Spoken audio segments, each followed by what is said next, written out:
Dear student, कैसे हैं आप। कल के वीडियो में हमने आवेश के बारे में पढ़ा था।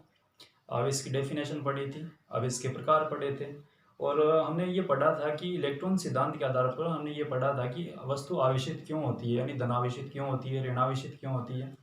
ठीक है। इसके बाद में हम वस्तु को आवेशित करने की विधियाँ पढ़ेंगे। वस्तु को हम कैसे आवेशित कर सकते हैं, इसमें हम तीन विधियां पढ़ेंगे। एक घर्षण द्वारा आवेशन है, एक चालन या स्पर्श द्वारा आवेशन है, एक प्रेरण द्वारा आवेशन है। ठीक है। घर्षण द्वारा आवेशन जो है, इसके बारे में हम वैसे थोड़ा सा कल पढ़ चुके हैं कि दो वस्तुओं का जब हम रब करते हैं, घर्षित करवाते हैं, तो वस्तुएं क्या हो जाती हैं, आवेशित हो जाती हैं। एक वस्तु के पास एक प्रकृति का आवेश आएगा और दूसरी वस्तु के पास दूसरी विपरीत प्रकृति का आवेश आएगा, और हमने कल पढ़ा था थोड़ा सा। ठीक है।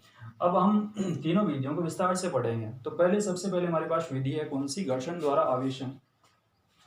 तो घर्षण द्वारा वस्तुएं आवेशित क्यों होती हैं। दूसरी हमारे पास थी चालन द्वारा, तीसरी हमारे पास है प्रेरण द्वारा। ठीक है।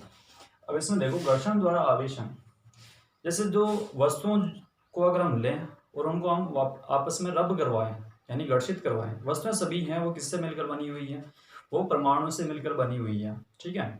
वस्तुएं सभी जो हैं वो परमाणु से मिलकर बनी हुई हैं। जैसे मान लो कि हमारे पास दो वस्तुएं हैं, इनको अगर हम रब करवाते हैं आपस में, तो इसका ये मतलब होगा कि इनके परमाणु क्या हो रहे हैं, आपस में घर्षित हो रहे हैं। ठीक है। अब जब हम इनको रब करवाते हैं, यानी रगड़ते हैं, घर्षित करवाते हैं, तो क्या होगा कि इन दोनों के मध्य रब करवाने से या घर्षण करवाने से वस्तुएं क्या होंगी, उष्मा के रूप में ऊर्जा प्राप्त करेंगी। और ऊर्जा अगर इलेक्ट्रॉन को मिलेगी, यानी इसके अंदर जो परमाणु है उसको अगर ऊर्जा मिलेगी, तो वो इलेक्ट्रॉन क्या करेगा, एक वस्तु से दूसरी वस्तु पे आ जाएगा। ठीक है। यानी जब हम रब करवाएंगे, जैसे हम हथेलियों को रगड़ते हैं आपस में, हथेलियां क्या हो जाती हैं, गर्म हो जाती हैं, यानी उष्मा उत्पन्न हो रही है। जब यहाँ पर भी हम क्या करवाएंगे, वस्तुओं को घर्षित करवाएंगे, रगड़ेंगे, तो क्या होगा कि उष्मा उत्पन्न होगी। और वो उष्मा किसको मिलेगी, यानी वो जो उष्मा के रूप में ऊर्जा बन रही है वो किसको मिलेगी, इलेक्ट्रॉन को मिलेगी। अब इन दोनों वस्तुओं में से क्या होगा कि एक वस्तु क्या करेगी, एक वस्तु का जो इलेक्ट्रॉन होगा, उस वस्तु का जो इलेक्ट्रॉन होगा ऊर्जा पाकर क्या करेगा, बाहर निकल जाएगा और दूसरी वस्तु के पास पहुंच जाएगा। जैसे मान लो कि इस वस्तु ने इलेक्ट्रॉन त्यागा है, इस वस्तु ने इलेक्ट्रॉन ग्रहण कर लिया। इस वस्तु ने अगर इलेक्ट्रॉन त्यागा है तो ऋणावेश की क्या हो गई, कमी हो गई, धनावेश का क्या हो गया, आधिक्य हो गया। इसलिए इस वस्तु को हम क्या कहेंगे, धन आवेशित वस्तु कहेंगे। ठीक है। और इस वस्तु ने इलेक्ट्रॉन ग्रहण किया है, इसलिए इस वस्तु को हम क्या कहेंगे, ऋण आवेशित वस्तु कह देंगे। ठीक है। तो घर्षण द्वारा आवेशन में क्या होगा, दो वस्तुओं को हम रब करेंगे, रब करने के बाद में एक वस्तु क्या करेगी, इलेक्ट्रॉन त्याग देगी, एक वस्तु इलेक्ट्रॉन ग्रहण करेगी। जो वस्तु इलेक्ट्रॉन त्याग रही है वो धनावेशित बन जाएगी, और जो वस्तु इलेक्ट्रॉन ग्रहण कर रही है वो क्या बन जाएगी, ऋणावेशित बन जाएगी। ठीक है। ये आपको ध्यान में रखना है घर्षण द्वारा आवेशन में, यानी वस्तु को हम घर्षण द्वारा आवेशित कैसे करते हैं। साथ में आपको ध्यान में रखना है कि जैसे मान लो कि ये वस्तु है हमारे पास और एक ये दूसरी वस्तु है, इन दोनों वस्तुओं को आपस में हमने घर्षित करवाया है। ठीक है। अब इस वस्तु ने मान लो कि इलेक्ट्रॉन त्याग दिए, तो ये धन आवेशित बन जाएगी। इस वस्तु ने इलेक्ट्रॉन ग्रहण किए हैं, तो ये वस्तु ऋण आवेशित बन जाएगी। अब हो क्या रहा है कि इस वस्तु से इलेक्ट्रॉन इस वस्तु पे पहुंच रहा है, यानी ऋणावेश जा रहा है। ठीक है। अब इलेक्ट्रॉन अगर इस वस्तु से इस वस्तु में पहुंच रहा है, तो इसके साथ में वो अपने साथ में क्या ले जा रहा है, द्रव्यमान में ले जा रहा है। इलेक्ट्रॉन का जो द्रव्यमान होता है वो कितना होता है, इसको हम एम से दिखाएं। इलेक्ट्रॉन का जो द्रव्यमान होता है कितना होता है, 9.1 × 10⁻31 kg होता है। ठीक है। तो इस वस्तु के पास अगर इलेक्ट्रॉन पहुंच रहा है तो साथ में क्या जा रहा है, द्रव्यमान जा रहा है। तो इस वस्तु के द्रव्यमान में क्या आ जाएगी, कमी आ जाएगी। इस वस्तु के द्रव्यमान में क्या होगा, वृद्धि हो जाएगी। ठीक है।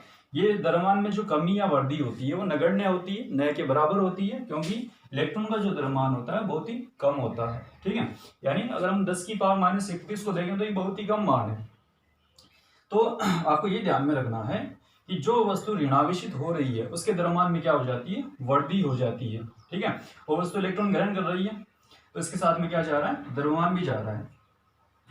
ठीक है। और जो वस्तु इलेक्ट्रॉन त्याग रही है, इसके द्रव्यमान में क्या आ जाएगी, कमी आ जाएगी। और जो वस्तु इलेक्ट्रॉन ग्रहण कर रही है उसके द्रव्यमान में क्या हो जाएगा, द्रव्यमान का आधिक्य हो जाएगा, या द्रव्यमान क्या हो जाएगा, बढ़ जाएगा। ठीक है। ये बात आपको ध्यान में रखनी है। ये था घर्षण द्वारा आवेशन। एक बात इसमें और ध्यान में रखनी है आपको घर्षण द्वारा आवेशन में, कि जैसे मान लो कि एक तो हम कांच की छड़ को क्या कर रहे हैं, हाथ में पकड़ के आवेशित कर रहे हैं। एक हमारे पास तांबे की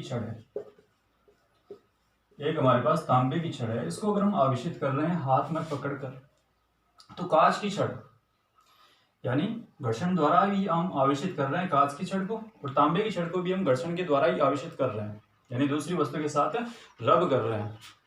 रब करने के बाद में ये दोनों जैसे हम आवेशित करने के लिए इन दोनों को हम क्या कर रहे हैं, रब कर रहे हैं। अब कांच की छड़ आवेशित हो जाती है, दोनों को हमने क्या किस में पकड़ रखा है, हाथ में पकड़ रखा है। तांबे की छड़ आवेशित नहीं होती, ठीक है। इसका कारण क्या होता है, देखो अगर हम कांच की छड़ को आवेशित कर रहे हैं यानी घर्षित कर रहे हैं हाथ में पकड़कर, ये आवेशित हो जाती है, ये